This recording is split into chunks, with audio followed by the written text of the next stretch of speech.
Instead of increasing your budget 68%, why don't we reduce their budget 10% and say behave better? Why don't we reform how they pick their committees? So, for example, if you want to study... You need order in the chamber. If you want to study cocaine and you want to study Japanese quail using cocaine and you want to know if they're more sexually promiscuous, do you know how you get approval for your funding? You call up your other buddies that study cocaine in animals and you say, hey, I've got this great new study. Would you guys like to join in it and be my peer review committee? So it's actually the ridiculous studies that we discover, they're being voted on by people who are selected by the people doing the studies. So what they do is they select other people with ridiculous studies and they say, we'll vote for yours if you vote for mine. So how do we get, $500,000 spent studying Panamanian frogs?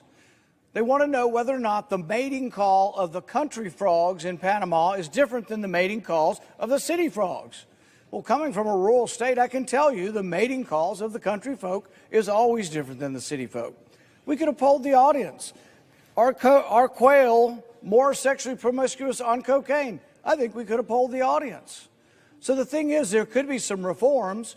So, for example, as much as I'm opposed to government spending, there are some important diseases, let's say Alzheimer's, cancer, diabetes, heart disease.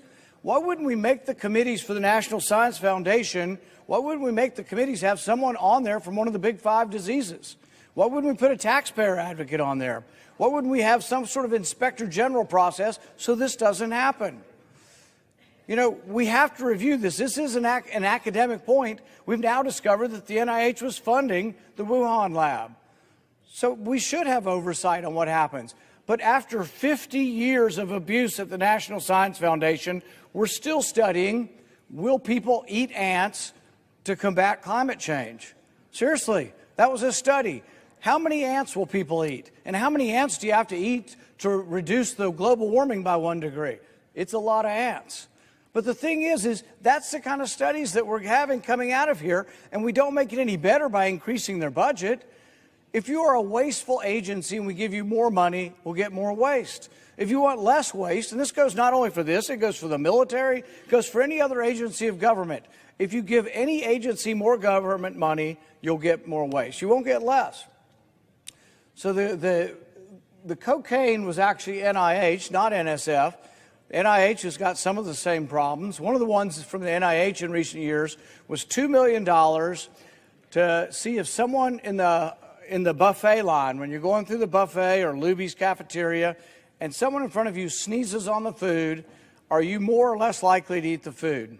$2 million. Now look, if you want to come to me and say we should study Alzheimer's disease, I've got open ears. Heart disease, diabetes.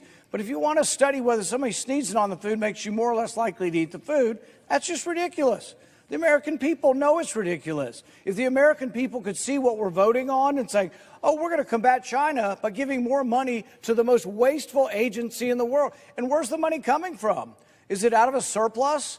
Can we go over to the Federal Reserve and open this big safe? There's a big cache of money. Is there a rainy day fund? Is there a savings account that we can tap into to say we're going to have government-funded research to combat China? Well, no, we have to borrow the money from China. Think of the irony. We borrow the money from China to put it into technology. We complain about Chinese socialism, which is the government running everything and spending all the money. And so what are we going to do? The same thing. We're going to borrow the money from China, and then we're going to have government-directed research that we all say, oh, socialism is the government directing this. Then we're going to do the same thing, and we're going to be stronger than China.